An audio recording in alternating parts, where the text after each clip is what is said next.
my presentations using Canva. But now that I'm focused on actually doing this, I gotta zoom out this just a little bit, that way y'all can see the full thing. I make all of my presentations for my students on Canva. Can y'all see? Yes, you can. I'm gonna scoot it back just a little bit more.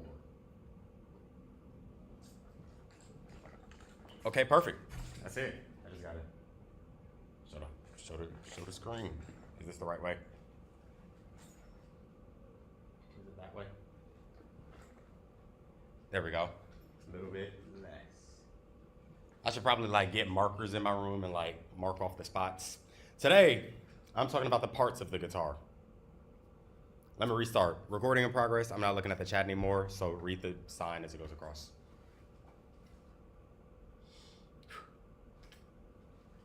Hey y'all.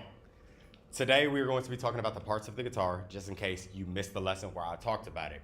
Learning the parts of the guitar is important because you might see other people with other guitars and you might be a little jealous that their guitar looks so cool.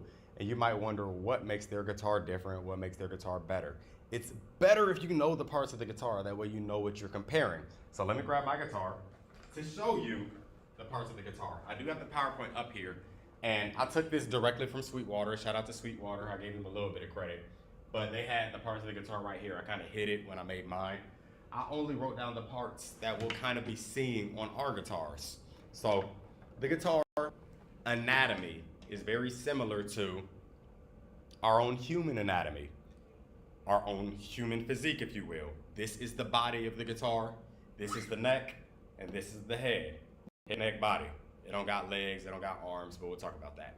On the head, which is also known as the headstock, you will find some unique things.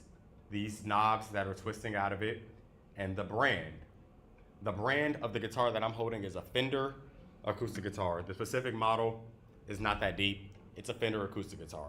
The brand that you all have here at this school are Yamahas. To show you one of the guitars that has no strings on it, Yamaha, Fender. They look very similar. This one is just red. This one is brown, red, wood color, all of the things. But you'll see the brand at the top. This is Yamaha. Now, Yamahas, I wouldn't say they're bad, but Yamaha makes a lot of things. They make motorcycles, refrigerators, all the things. So I don't think that they make the best musical instruments, but they don't make horrible musical instruments. You can get a good budget-friendly guitar from Yamaha. But there's other brands that you could explore if you were interested in purchasing your own guitar. Now, as far as the school supplies, they supplied us with Yamaha acoustic guitars, so that's what you'll be using. But I'm playing on this red Fender. This is not my guitar. It was also the school's guitar. So y'all are more than welcome to use it whenever you want to, but that is the guitar that I use when I use it. Now these doohickeys that are sticking out of it, you see 3 knobs on the left, 3 knobs on the right. We call those tuning machines. They allow you to take the string and adjust the tension by loosening it or tightening it. What that does is make your strings in tune. That way when you do play, it sounds gorgeous. Rather than if your guitar was all out of tune and you tried to play and it sounds horrible. Doesn't sound as good anymore. I'm gonna have to retune later, but we'll talk about that another time. So far, you have learned the headstock and the tuning machines. Headstock at the top, tuning machines taken out of it, but you'll also see the brand on the headstock. Right underneath the headstock, you have this white bar that separates the headstock and this part, the neck. You also learned about the body, the neck, and the headstock, so you learned more than just 2 parts and the tuning machines. This white bar, we call the nuts of the guitar, N-U-T. The nuts of the guitar keeps the strings in place, keeps them in line so that they can properly be in tune. Not much to say about it. Let's not talk too much about that. I think y'all have jokes when it comes to that, so please don't joke about it too much. Right underneath that part, we have the neck of the guitar. The neck is technically 360. This entire section is the neck. But if you're looking at the front of the guitar, you will find these vertical or horizontal lines that separate the different layers of the guitar. We call these horizontal lines, these metal bars, frets, F-R-E-T. with an S at the end, frets, if you're making it plural. Now, if you have multiple frets, or whenever you're looking at the entire system of the frets, we call it the fretboard, because now you can see what fret you're playing on in all of the things. So the fretboard is the entire system, from the headstock all the way to the sound hole, which we'll talk about in a second. The frets, though, are the metal bars, but also the zones in between each metal bar. So right here from the nut to the first metal bar, we call that the first fret. This entire zone is the first fret. Second fret, third fret. If you look closely, I don't know if you can see it, I'm gonna do a little zoom in when I edit this. There is a white dot on the third fret of my metal bar. I also have a white dot on the 5th fret, 7th fret, 9th fret, and a double dot on 12. On your Yamaha FG series guitars, you don't have a 3rd fret white dot, but you do have it on 5, 7, 9, and a double dot on 12. Now those dots are called fretboard markers. Fretboard markers. These fretboard markers essentially help you to navigate the fretboard. So if you had to find frets quickly, you can use the dot. There goes the 5th fret. I found it quickly. I gotta go to 12. There it goes. I found it quickly because of the double dots. So it kind of makes your life easier when it comes to navigating the fretboard. And you're going to need that, especially as you start reading music. Reading music is a big aspect of playing music. It's all about it. That's what it's all about. 8 minutes left. I can make this happen. Now, on the visual on the board, this guitar has this cutout right here. This guitar does not have the same cutout. The cutout is called a cutaway.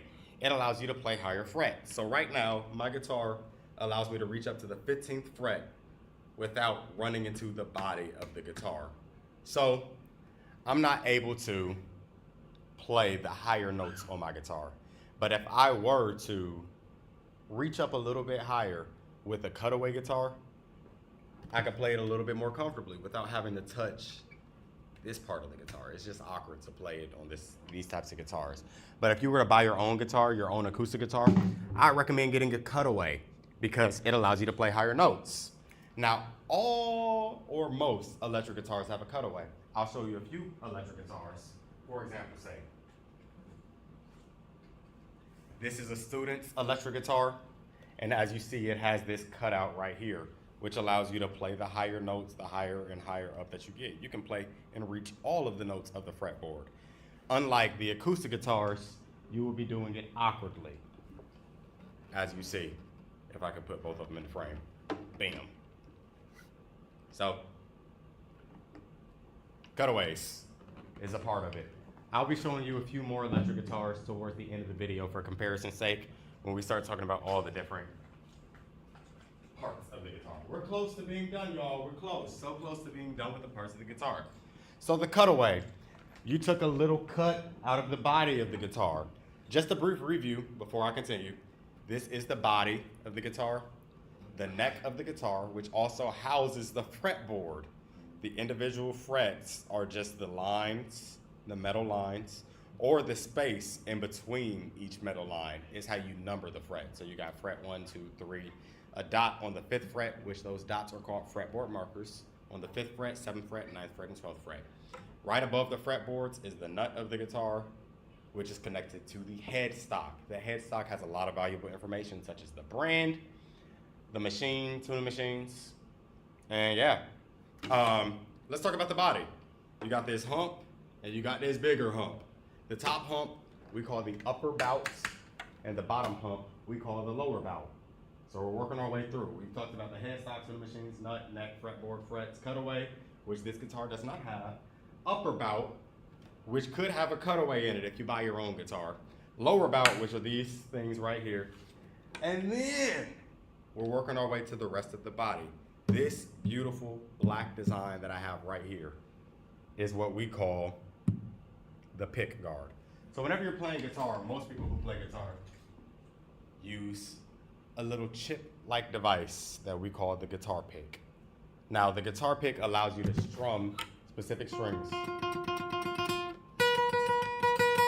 If I were strumming over and over again, If I were strumming over and over again and I happened to scrape the wood of the guitar, I'd be damaging my guitar. So instead of damaging my guitar, I am going to use the pick guard for its resourcefulness, so to speak.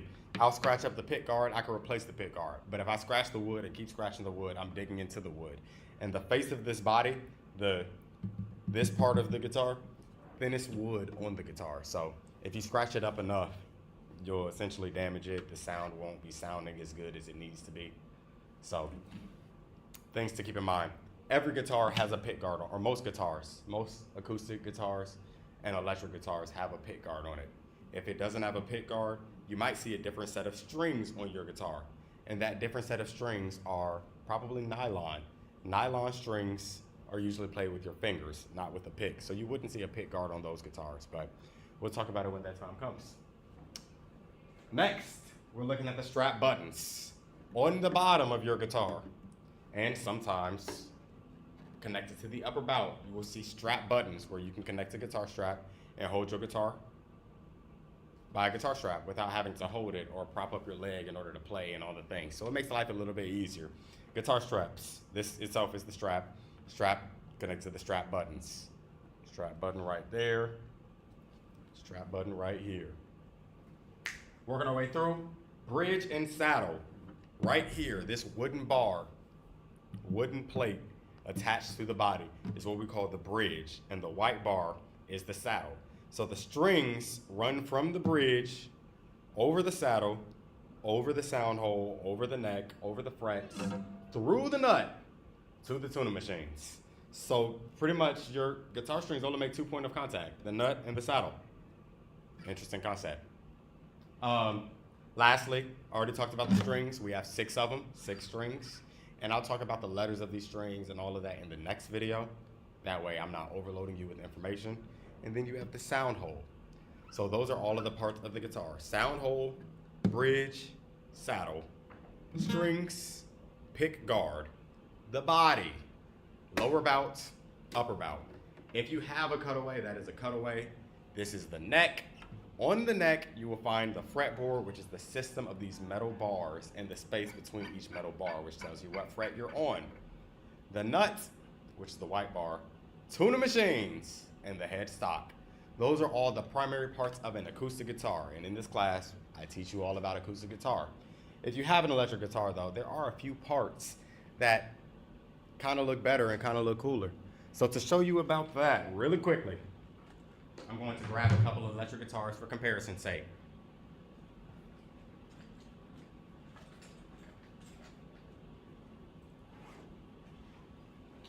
Ooh, these strings. Oh my gosh, Jesus.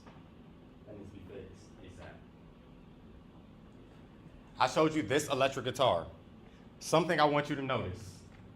From this electric guitar to this acoustic guitar. Look at the tuning machines. You have 3 on one side, 3 on the other.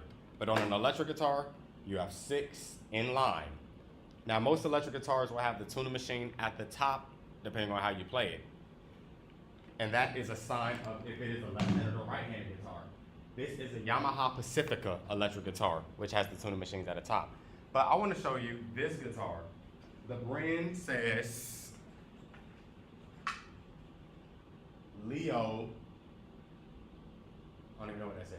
Leo Joy Jouynz. I think that's what it says. Monsoon.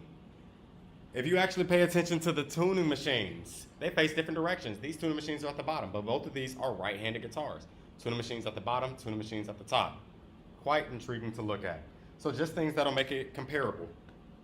For comparison's sake, these are all the parts of the guitars. And bam, that's the bell. So my students will be coming very, very soon. See the issue.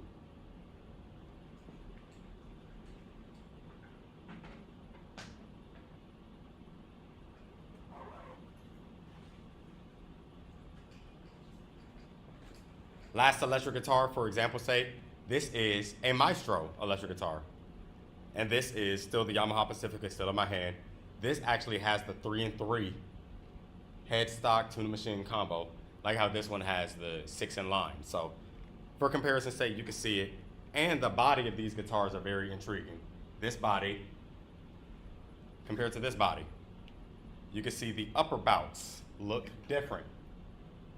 This is a Strat style, and this is a Gibson style. We'll talk about electric guitars on another day, but hopefully that teaches you about the parts of the guitar. My timer has ended. I'm done recording. Tomorrow I do plan on going live at an earlier time. So if you hit the notification bell and the subscription, maybe you got to do it in the reverse order. So if you subscribe and then hit the notification bell, you will be notified when I do go live. So every day, mostly every day, every weekday, let's say Monday through Friday, starting at 10:30-ish, because I do want to eat during this time, I will be going live answering your guitar questions. So I do see people have put a few questions in the chat. They're not questions, they're just a whole bunch of riffraff. Anyway though, I do look forward to seeing y'all in the next video. I was just really using this live as a means of recording. But next time, if you are interested in asking me questions, make sure that you subscribe, and I'll catch you at 10:30 Eastern Standard Time tomorrow. Peace.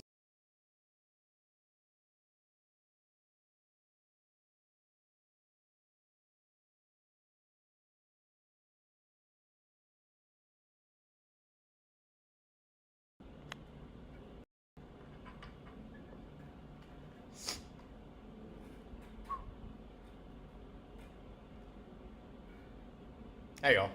Today we're going to be looking at music visuals for guitars. More specifically, how to read tablature and how to read chord charts. Now I do have the music staff written down below, and I'll also talk about scale charts in this class, but those are things that we're not going to be talking about too much in this video in particular. I would rather talk about tablature. So this is tablature. If you were looking at it, tablature has 1, 2, 3, 4, 5, 6 lines. Why do you think it has 6 lines, is what I usually ask my students. And I'm just gonna give you the answer. It has 6 lines for the 6 strings. 6 lines for the 6 strings. It literally lets you know what string to play. So right now, let me shift this screen over just a little bit. That way you can see the string. At the top is string 1, at the bottom is string 6. But here's the weird part about it, because whenever you're actually playing guitar, string 1 seems to be at the bottom. String 6 seems to be at the top. It's opposite. It's as if you were looking at tablature, but you were flipping your guitar so that you could see it yourself. So string 1 is the string closest to your leg. So if it's this top line, then it's string 1. String 6, the string closest to your face. If it's this bottom line, it's string 6. Kind of hard to remember, but there's a reason why tablature is flipped like this. And it's easier if you know the music staff. For those of you who do know the music staff, the lower the note, the lower it is on the staff. The higher the note, the higher it is on the staff. So that is part of the reason why we have our high notes, our high-pitched strings up high, and our low notes, our low-pitched strings down low. So the real question is, can you recognize what string is on the screen?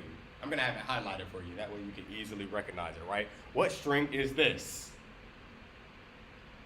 Feel like Dora the Explorer, where I just left you pause for a second. No, I'm not gonna pause. Eddie 8 Dynamite. This is the D string, also known as 1, 2, 3, string 4. If I were to keep it going, blue. I might ask you, what string is this?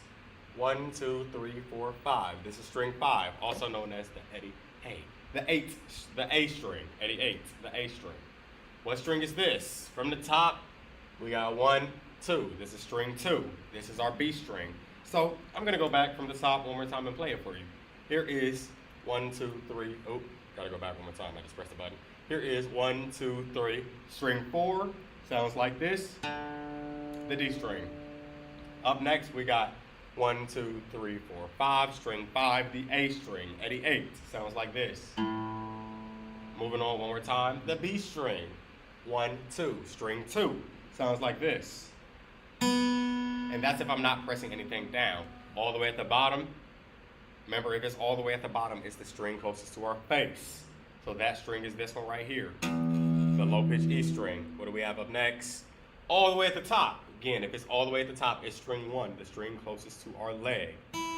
the high pitch E string. And that's all of them. We got B again, we got E again, we got G, which we did not see at all so far, but that is 1, 2, 3, string 3. And again, string 1 is the one close to our leg. 1, 2, 3, string 3. Now, we can do this all day long just for you to get used to seeing what string it is, and you could play the open strings with me as you see it going across the board. But it would be 1,000% better if you actually used it in the use case of what it's used for. So when you're actually reading tabs, you won't just see highlighted lines. You're not just going to be playing open strings for the entire song. Usually you will see notes on the tablature, and those notes are going to be written as numbers. Those numbers tell you what frets to play on. What frets do you play on when you see those numbers? So right now we have the numbers 4, 2, and 0, and then a bunch of other numbers on the board as well. 4, 2, and 0 is easy to recognize because you already know your frets. First fret is the zone between the metal bars and the white bar. If you don't know what your frets are, if you don't know the parts of the guitar, make sure you check out my old live stream. I've done a live stream already on how to tune your guitar and how to recognize the parts of the guitar. Frets are so important. So you got your first fret, the zone between the first metal bar and the white bar, the nuts of the guitar. Second fret is the zone between the first 2 metal bars. Third fret is the next one. Fourth fret is right here. But all of those numbers are written on a particular line. That line may not be color coded this time because usually when you're seeing it, you don't see color coded lines. That was just for demonstration purposes for you to recognize what string we were looking at. But all of those numbers are on the top line. Remember, that top line tells you that it is the string closest to your leg. And it says 4, so that means you're playing on the 4th fret of the high pitch E string. You only play it one time because it's only written one time. Then you got 2, which is the 2nd fret, and then you have 0, which means no frets whatsoever. That just means open string. 2, 4, 4, 4. And in 3 seconds, the moment that you could recognize what string to play on and what frets to play on, you could play whatever song is written. So there's a whole plethora of songs that you can find on YouTube.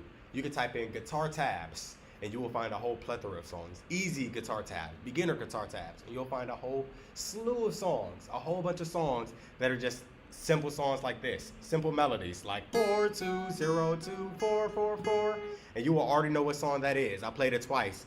If you know what song that is, let me know.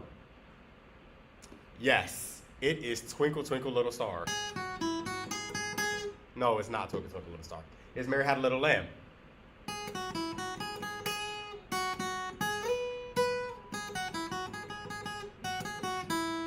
And there you go. You're reading tabs. It's as simple as that. If you are more interested in how to read chord charts, make sure you stay tuned for the next video. That way you can see how to read chord charts. Chords are a very big aspect of learning guitar. Do not think that you could just get by with tabs alone. You got to learn how to play chords. You got to learn all the aspects of it. If you like content like this, be sure to check out the next video. That way you can stay growing the way how you need to grow. Peace out, Girl Scouts. I'll catch you in the next one.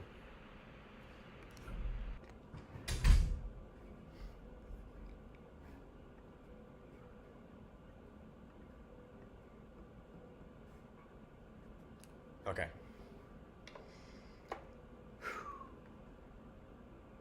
Hey y'all, if you are watching these videos sequentially, the way how you should be watching them, you would have started with the parts of the guitar, and then you would have went into, what am I saying?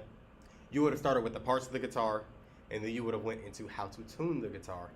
Maybe when I was talking about how to tune the guitar, I probably talked about the letters of the musical alphabet. If not, there's only 7 letters in the musical alphabet, and we'll talk about that in another video in case you were confused. But as of now, I've also taught the previous video how to read tablatures. So above me, I have tabs written out. Tabs, and I probably should have mentioned it when I was showcasing tabs. Tabs don't always look like this. There's certain ways that tabs could also be written. So I like to write tabs using platforms like this. So if I were to just show guitar 1, I have notes on the music staff up high. These are notes on the music staff, and I have tabs right underneath it. There is a pure difference between notes and tabs. Notation applies to the staff. Here are tabs. Just like how I mentioned earlier, you got lines and you got numbers. All right. Good morning, if it's the morning time for you all. This is supposed to be guitar Q&A. I see there's 13 people watching the live as we speak. Oh, okay, yeah, y'all can see me. I see there's 13 people watching the live as we speak, but from these 13 people, not many people have asked questions. I did see one comment. Somebody says cutaways are not as strong as regular shaped guitars, Coke bottle shape, or red knot, or whatever they are. I call this a Coke bottle shape just for out of love for the game. Somebody said cutaways are not as strong as these. Didn't know that. You're putting me on games and stuff, so I appreciate you for the sharing of the knowledge of the wealth. Your actual page name was Skate, Guitar, and Gardening. So if anybody is interested in skate, guitar, and gardening, I say give their channel a checkout when you can. This is supposed to be my lunchtime, but it's also my office hours. So shout out to the people that's watching the live right now. You get to ask me questions while I eat my lunch. Sometimes I use these office hours to answer any questions that are in the chat. There was only one other question outside of that comment. Why is Paul so cool? Man, I don't have an answer for that because I'm pretty corny. My students think I'm cringe, but I don't care. Sometimes during these live streams, I'll also take advantage of the fact that I've taught my students certain things, so I need to re-record the concepts that I've taught them. So while I'm recording those concepts, I'm live with you. That way I can share those concepts with you as well, just in case you are not knowledgeable of the things that I happen to be teaching my students at the time. So far, my students have learned a plethora of things, like the parts of the guitar, which you've seen in the beginning of this live. If you didn't see, rewatch this live. How to tune the guitar, which should have been the video right after that, but it didn't play. For some reason, it skips around. I never know why. Then music visuals related to guitar, which is talking about how to read tablature and chord charts. It didn't get into the chord chart part yet because I'm usually only showing pre-recorded content for about 30 minutes long, if that, and then I go into the lecture. If there isn't any questions. If there's questions, I go into questions. But since there are no questions at the time being, I like to use this time to go over a brief lecture about rhythms and why rhythms are important. And then, after that lecture, if there are any questions, then I'll answer those questions. One moment, I need to finish chewing. And while I'm chewing, I'm going to use that time to pull up all the things that I need to in order to make this successful, so that I can accurately teach rhythms.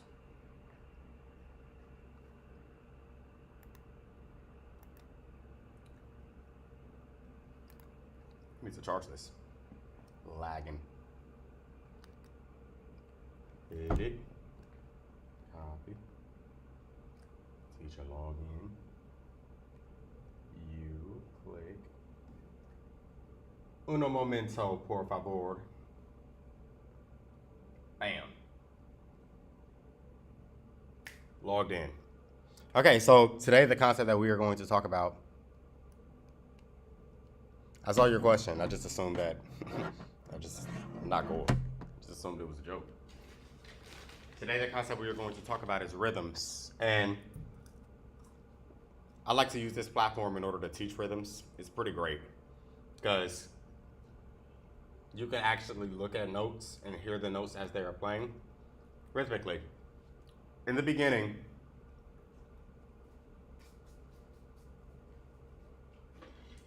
it's best to talk about the importance of rhythm. Hey, Sue. It's best to talk about the importance of rhythm and then talk about how it's actually applied.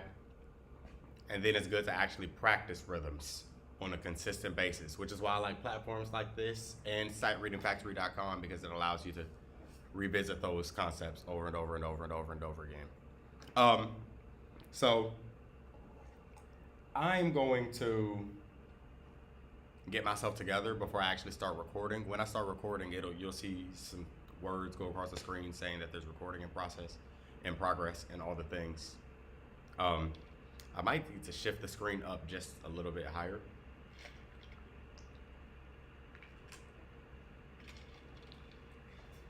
But yes, I'm going to record. As I'm recording, I will not be looking at the chat. So if y'all have any questions, Sue will be responding. Letting you know that I will get to you in a second in case anybody joins the chat late. Or you could just wait for me to finish my topic and I'll get to your questions at the end. Let me lift up the screen a little bit taller. And that's good. Slightly lean. Okay. Kind of be better if I also put it closer to me.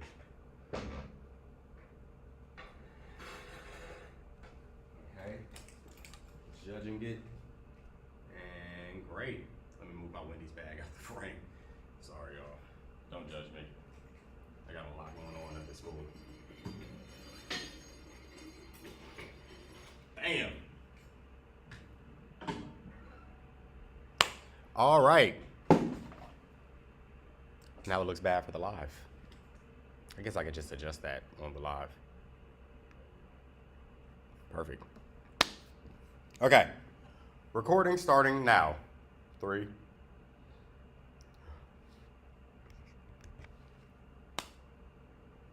Hey y'all, and welcome back to another lesson where today we are going to be talking about one of the most important aspects of music, in my honest opinion, and it is rhythm. So music itself is really just sound organized into 2 different categories. Pitch, which is how high and how low something is, and rhythm, which is how fast and how slow something is. So usually, if people are playing all the wrong notes, but you hear the right rhythms, you'll assume what they're playing, right? So I'm gonna try to play the wrong note. I'm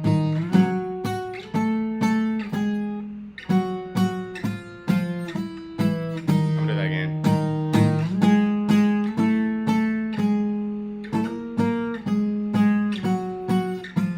That rhythm was taken from a specific song that may not be easy to recognize, but you might hear the rhythm and you might be like, oh, okay, I think I understand what it is. Now, if the notes were slightly closer to being correct, you can guess that song. I'm gonna do it one more time.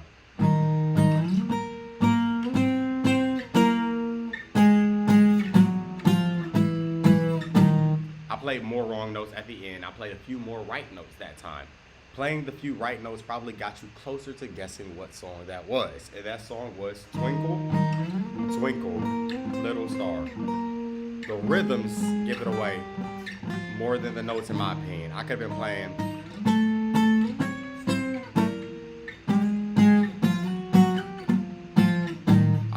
all the wrong notes, and you might have been cringing on the inside, but bobbing your head to the fact that I'm playing the right rhythms and understanding what I'm attempting to play.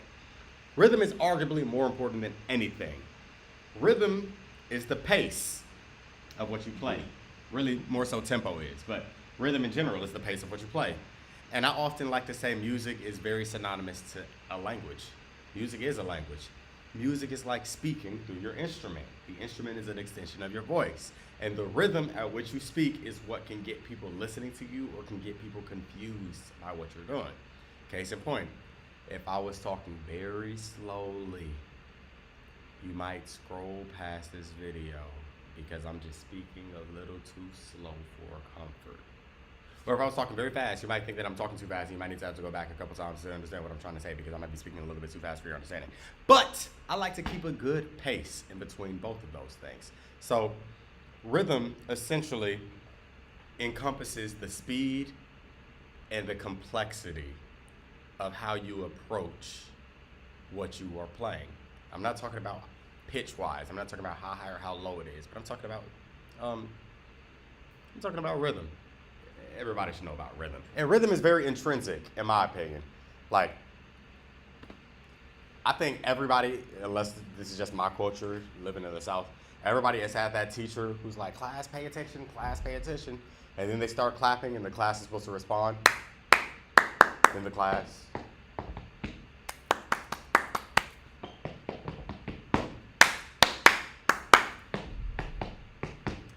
They didn't know what they were doing. They were just mimicking that rhythm. But it's so intrinsic that they were able to do it. They didn't have to learn how to do it. Well, in music, we have symbols that teach us about this. And these are all the symbols down low. You have this symbol right here, which is what we call a hold note. It's red at the moment. This symbol right here which is what we call a half note. It is not read, but now it is. That is a half note. This symbol right here, which is what we call a quarter note, now it is read. And this symbol right here, which is what we call an eighth note. Let's talk about it, right? And I'm gonna fill in all the empty gaps to make it make sense. Usually, whenever you are listening to music, and I'm gonna say usually loosely because there are different styles of music, most times you can organize the rhythms into 4 beats. Most times, everything that you are doing is 4 counts long. The song example that I was giving you earlier was Twinkle Twinkle Little Star. 1, 2, 3, 4, 1, 2, 3, 4, 1, 2, 3, 4, 1, 2, 3, 4. All of that is organized into 4 beats. I could just say 4 over and over and over again. 1, 2, 3, 4, 1, 2, 3, 4, 1, 2, 3, 4. Well, if you see a whole note, it lasts for 4 counts. 1, 2, 3, 4, 1, 2. Half notes are half of that. 2 counts. 2, 3, 4. 1, 2, 3. Quarter notes are in the beat. 1, 2, 3, 4, 1, 2. And eighth notes double that. 1 and 2 and 3 and 4 and 1 and 2 and 3 and 4 and. That's essentially all the 4 rhythm counts that we are going to discuss today. But it's easier to recognize them when you are looking at the symbols. It is good to recognize them by sound too and to repeat the rhythms, but the whole premise of what we have been learning is more so about the music visuals, learning how to read. I told you music is synonymous to a language, so just like any language, you have to learn how to identify it by hearing it, speak it by repeating it on your instrument, read it by looking at the symbols and the charts and the music staff and the tablature and all the things that will allow you to understand what you're looking at. And then write it yourself, just in case you need to write notes. If there's any song if there's ever a song that you might learn that you need to write out. So when we are looking at this, we will have our rhythms that play. Now, the speed at which we count to 4, or at which we apply these rhythms, the 4 counts, the 2 counts, the 1 counts, and the half a count, comes at a rate that we call beats per minute, BPM for short. And that rate is determined by a term that we call tempo. T-E-M-P-O. Tempo. The Google definition of tempo, that's not the definition, is measured in beats per minute, the speed or the pace of a given composition. But usually, you can only figure out tempos by using a device, an old-timey device called a metronome. And it's not completely old-timey. The screen isn't showing it. Let me shift the screen over a little bit. Bam. Shifted the screen over. Here is the metronome. I see there's a slight glare, so let me lower the light. Hopefully that helps a little bit. Right now, this metronome is reading 100 BPM. BPM is in small letters. I'm sorry if you're not able to see it on your screen. 100 BPM, beats per minute. That means every 60 seconds or every minute, this will click 100 times.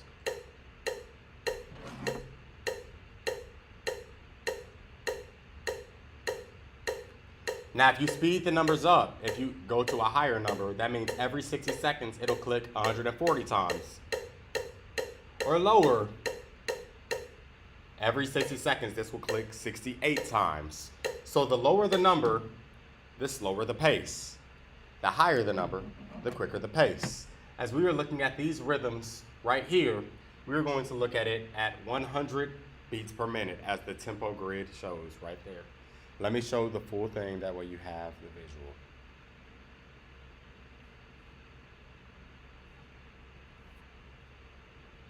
All right, let's try these rhythms if you're ready. And it's very simple. Right now, these are all sound. You will not have silence. If this was played, it would be sustained. But for today's settings, I'm just going to have a clap sound, so it may not be that good. Here we go. Here's the tempo. Second line, third line, and fourth line. Back from the top, you have 4 counts, 2 counts, 1 count, and half a count. And that's it. Now there's rhythmic equivalents to sound. All of these are called notes. Whole note, half note, quarter notes, and eighth notes. But there is an equivalent to these things where they are silent. You have whole rests. Rest means silence in music. You have whole rests, half rests, quarter rests, and eighth rests. In this platform, you will not be able to see whole rest and half rest, but you can see a quarter rest. If I were to get rid of this note, that symbol right there that I'm going to circle is the symbol for a rest. So that means during that part, we will not make any sound. I'm going to show a couple more rests and add in a few more. That way we can mix and mingle everything. I believe y'all can get whole notes relatively easy. So now we have quarter, rest, quarter, rest, half, rest, quarter, rest, quarter, rest, quarter, eighth note, eighth note, eighth note, eighth note. Playing it from the top, and I want you to join in with the rhythms. I'm gonna clap it this time instead of playing it. Hopefully you can stay along with me. Here we go. 1, 2, 1, 2. Ready, you got quarter, rest, half, rest, quarter, rest, quarter. Eighth note, eighth note, eighth note, eighth note. That's it. Just like that, you're understanding rhythms. Now we can make this a lot more complicated, right? Clearing the entire board. Randomize. This is the type of note that I have not talked about yet, so I'm just gonna replace that with an eighth note. Replace this with a half note and a quarter. And shuffle. Let's do it from the top. Good luck. 1, 2, ready, you got rest, eighth note, rest, quarter, eighth note, quarter, eighth note, rest, rest, half note, rest, half, rest. Let's do it again, but slow it down. Here we go. 1, 1, half note, 1, half note. Ready, from the top. Rest, eighth note, rest, quarter, eighth note, quarter, eighth note, rest, rest, half note, rest, half, rest. Simple enough, right? Simple enough. So far you have learned about rhythm counts. I'm gonna put it at the top again. Whole note, half note, which lasts 2 counts. So if I had another half note, 2 counts, 2 counts, this whole vertical, this whole horizontal, this whole row is 4 counts in total. Quarter notes, which are the individual notes, and then rests, or eighth notes. So if we learned about whole notes, half notes, quarter notes, and eighth notes, we also talked about quarter rests, which lasts 1 beat like a quarter note does, but instead of 1 beat of sound, you have 1 beat of silence. 2 more concepts that I want to talk about: dots and eighth press. And from there, I feel like you are pretty knowledgeable when it comes to rhythms. Dots, let's talk about it. And I'm going to my trusty dusty whiteboard to make this make sense. Dots, right?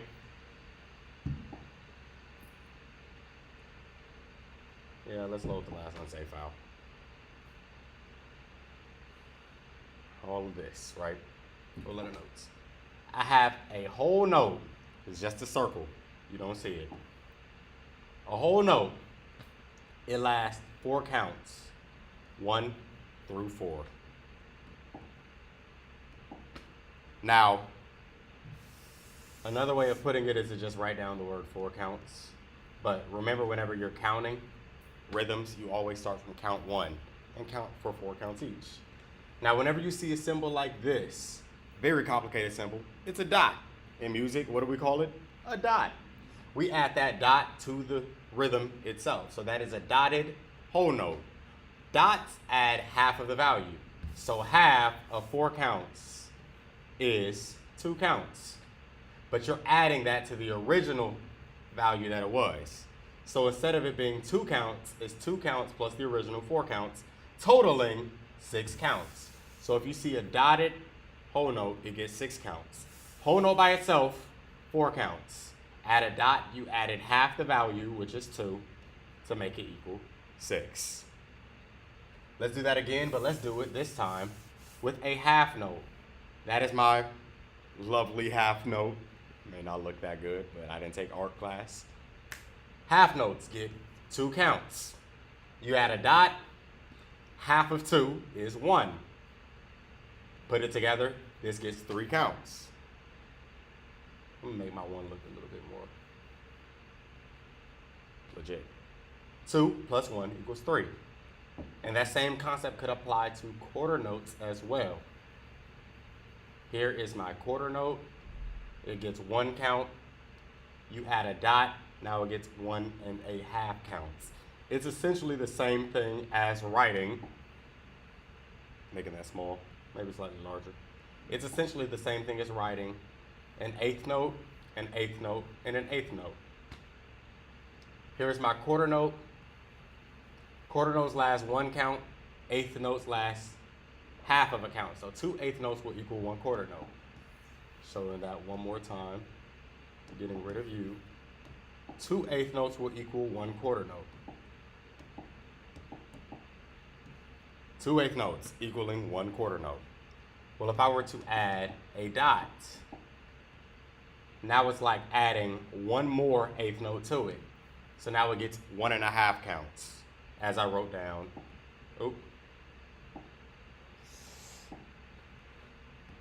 as I wrote down right here, 1.5 counts.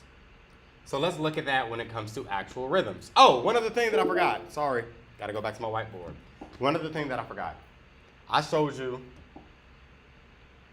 quarter notes. I showed you quarter notes and quarter rests. Those both get 1 count each. 1 count. But this is 1 count of sound, this is 1 count of silence. Well, if I made this into an eighth note by adding that flag at the top of my quarter note, the eighth rest looks like a 7. So that gets a 7 with a dot at the top. So that gets 1/2 of the counts. 1/2 of the counts. So if I were to look at all of my eighth notes, before I wrote down eighth note, eighth note, eighth note, eighth note to equal 1 measure. Shifting that over for you to be able to see. 1, 2, 3, 4. I'm gonna write the rhythms at the bottom, that way it's even more foolproof. 1 and 2 and 3 and 4 and. Well, if I were to get rid of any of these notes, like that quarter note, or that count 2, 1 and something's missing, and 3 and 4 and. I can add the symbol for silence. So now the rhythm that I have here is 1 and 2 and 3 and 4 and, if that makes sense. If it makes sense, like this video, get more people in the video, share this with a friend, that way more people can learn rhythms the right way. Now let's look at it on our rhythm chart, on our rhythm grid. Right now we have whole notes at the top, half notes underneath, quarter notes, and then eighth notes. But let's make it a little bit spicier. Instead of a half note, I want a dotted half note. So that changed this to last 3 counts, and then it automatically put a quarter rest at the end. I could make that a quarter note, or I could make that eighth notes. At the bottom we have nothing but eighth notes. Well, I want an eighth rest to be included. That's the rhythm we just did. 1 and rest, and 3 and 4 and. Let's look at the whole thing and let's play it, or clap it. 4 counts, 3 counts, 2, 3, 4 and rest, quarter, quarter, quarter. 1 and rest, and 3 and 4 and. 4 counts, 2, 3, 4. 3 counts, 2, 3. Eighth note, rest, quarter, quarter, quarter. Eighth note and eighth note. That is that. If you feel like that's too easy, let's make it slightly more complicated. I'm gonna change all of these to quarter notes and eighth notes. We don't need any half notes. I believe that y'all can do half notes. Quarter notes and eighth notes. And I'm gonna leave that one rest in there. Let's try it. 2, 1, 2, ready, you got 1, 2, 3, and 4, and 1, and 2, and 3.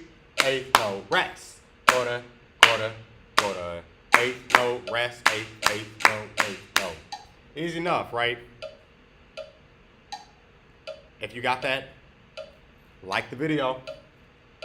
Shuffle. 1, 2, Ready, and eighth note, quarter, eighth note, rest, rest, and eighth note, quarter. 1, 2, 3, and 4. 1, and 2, and 3, and 4. Easy enough, right? Let's replace these 2 quarter notes with a half note just to give you a little bit more diversity, if you will. And let's add a little bit more eighth note rests.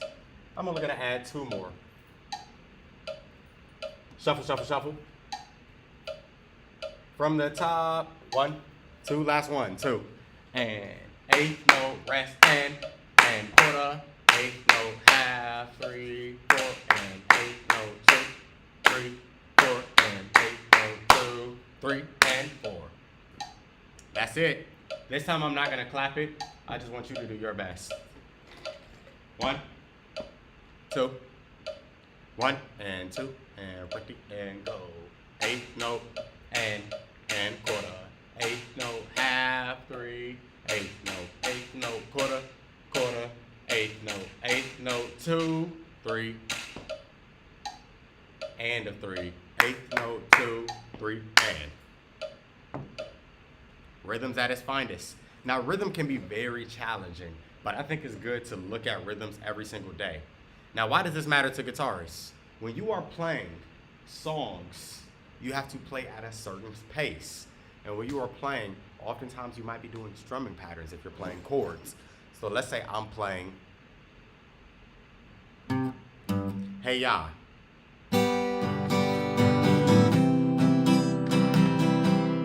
Hey Ya by Outkast.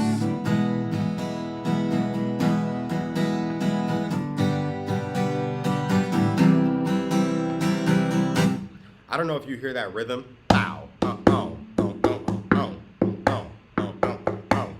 I'm gonna write that rhythm out for you. Clear. You got.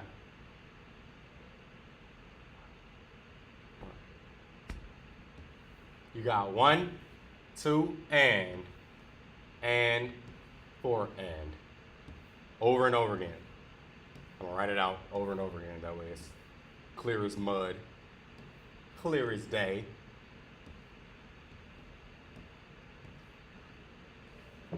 Quarter, eighth note, rest, and eighth note, quarter, eighth note, rest, and eighth note, quarter, eighth note, rest, and eighth note. And if I were playing it, that is the rhythm that I play.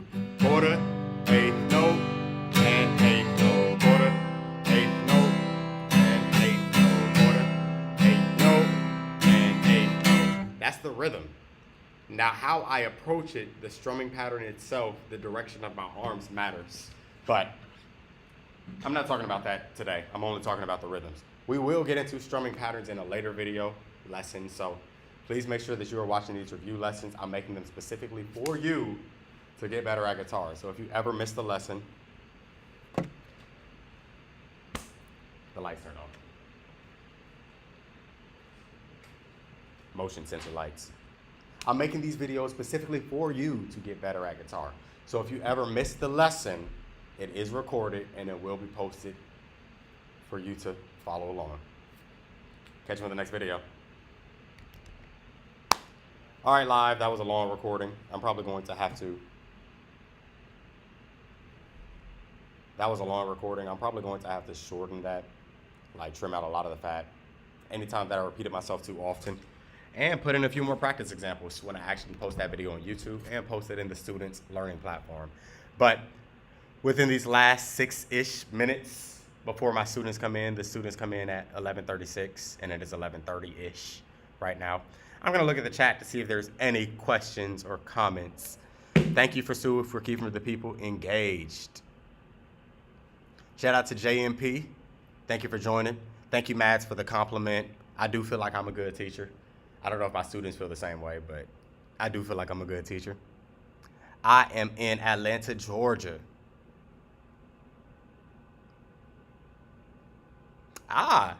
JNP, you are learning classical guitar, and classical guitar doesn't often use tabs. Most times you have to learn from reading the music staff. I have not taught the music staff to my students in my guitar class. I'm a high school guitar teacher, so I have not taught them the music staff. I've only taught them tabs, but usually in the spring we're more staff focused, and in the fall, we're more tabs focused. So I could definitely make a lesson for you on how to read the music staff efficiently. That way you're not overloading yourself with too much knowledge. And I think it's easier to recognize the music staff by learning either a few notes at a time or learning the open strings and the notes that can be associated with the first few frets compared to its open string placement while it's relative to the staff. But we'll talk about that in the next video. Yes, you can always replay these videos. I always post all of these live streams on my page. So if you ever just want to rewatch these live streams, feel free to. I also record these videos. So where you saw recording in progress, that was when I was actually recording so that I could post this video on YouTube for a later date. Edit it, trim down, that way you don't have to scroll through a live stream and you can see the topic for what it is with extra examples and extra resources in the description. So please just be a little bit more patient with me. Those videos are coming. But yeah, getting to it. Getting to it.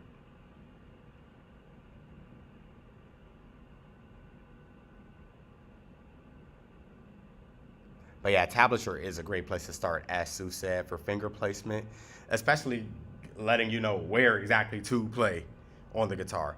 Learning from the staff and learning the notes on the guitar are two different skills. Number one, you have to recognize the notes of the staff. Number two, you have to recognize the notes of the guitar and then put them together.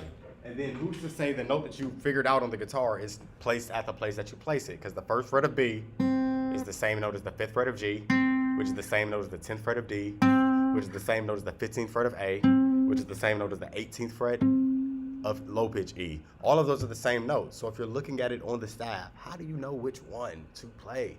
You have to use discernment or use the details that they might share with you in the staff, in the composition. So it all makes sense when it comes to it. Izzy! Did you ask your folks yet about Monday? We got the show on Monday. I'm very appreciative to all the questions and comments and to the people who've been watching the live. Again, this YouTube journey has been a lot for me. So I'm trying to maximize the amount of value that I'm providing you all. Pretty much free guitar lessons, essentially, learning from YouTube. And if you have any questions related to guitar, reach out to me. I am the most approachable guitar YouTuber you'll probably find. You can email me directly, contacts@paulneilmusic.com.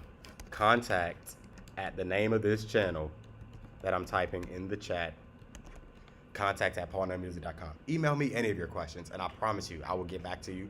I've even given people free Zoom lessons just because they've emailed me. So if you have any questions and you want to improve, I'll either make a live stream, a video, or I'll just have a lesson with you because I want to make sure that you are improving on your skills.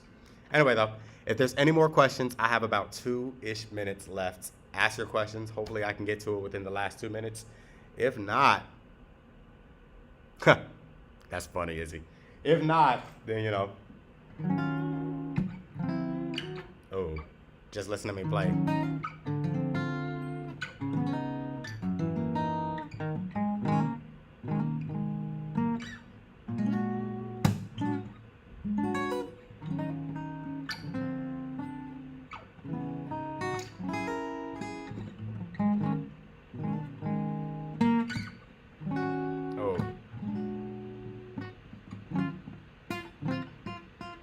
Thank you for your time, so.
guitar and piano were my first instruments. Um, so I'm the youngest of three. My brother is 4 years older than me, and my sister is 11 years older than me. And all of them are musicians. My mom is even a musician. She was the lead singer, not lead singer, lead. She was the choir director of the kids' choir while I was growing up. She kind of put that down by the time that I left the kids' choir. But my brother knew from a young age that he wanted to be a full-time musician. He wanted to be a rock star. So my mom got him taking guitar lessons and piano lessons and all the different types of lessons that he can get involved in. But she wasn't paying for two kids to take lessons. So anything that my brother learned, I learned by association. He was my first music teacher. Then by the time I got in the 5th grade, I joined the wind band. That was the bell for my students to come in. By the time that, or my students to come to class, we don't officially start till 11:42, so I'm gonna finish my story. By the time that I got in the 5th grade, I joined the wind band, playing trombone in elementary school. Middle school, I continued my trombone journey, but then I picked up all the other low brass instruments, tuba, baritone. I even tried to play trumpet, but the mouthpiece was a little bit too small for me. High school, I continued that journey, but I also decided to pick up a few percussion instruments. I would play around on people's woodwind instruments, but I wasn't that good at it. I realized my lane is probably the brass lane. I joined percussion ensemble and all the things, and from there, I wanted to study music. I knew that that was going to be my life. I considered even music education, when I was in middle school. When I got to high school, I knew I didn't want to be nobody's teacher. I was like, I don't want to know. So I went to college, Tennessee State University in Nashville, Tennessee, and of course the United States. And I decided to study music business. That's what I thought the degree was. But it was really music performance with an emphasis in business. So technically, I still had to play an instrument. I had to pick a primary instrument. And I didn't want to play trombone. I didn't want to play brass. I was on a full band scholarship in order to go to TSU, but I didn't want to play band instruments for the rest of my life. Usually whenever you're going to college, whenever you're going to school, they question you up and they say, what do you plan on doing for the rest of your life? You need to study what's going to be your career. You need to study things that are going to make you money. I didn't think trombone was going to make me money. I didn't think playing brass instruments. I only imagined them to work in a band setting. Well, from there, I decided to pick up guitar again. And I asked the person who asked me what's going to be my primary instrument, the advisor, the commercial music, or the music performance advisor. He asked me, what's going to be your primary instrument? And I told him, I asked him, can I study guitar? He said, sure. Let me see if you can, though. Handed me a guitar. Play a C chord. Play a G chord. And I played those chords. He said, I don't see why not. That was in 2016. From there, I decided to take guitar serious, even though I've been playing the instrument since 2004. So from 2004 to 2004, 12 years to 2016, self-taught, learning from YouTube, just like how a lot of y'all are learning from YouTube as well. 2016 on out, maybe 2016 to 2022, 2023, I've had guitar teachers from Nashville to California to Atlanta, private lessons online, the whole nine, in order to better my skills. And those lesson teachers have taught me so much and reminded me, I don't know nothing. And you have to be a little bit more disciplined and have guidance in order to truly learn. So I actually made a video about if you can learn guitar on your own. Check that out on my channel if you're interested about being a self-taught guitarist. If you feel like you can, that video is great for you. If you feel like you're not able to, that video might also be great for you. Check it out. I give you insight about it, and there's a lot of insight that I give in that video. So yeah, guitar was my first instrument. Guitar and piano were my first instruments, and now it happens to be my full-time instrument, even though it may not have been the instrument I put the most hours in as I was growing up. But students are outside my door. I think the door is locked. I'm not gonna leave them locked out for too long. I appreciate you all for tapping into the live stream. I will catch you on the next one. Oh, the door was open. Peace.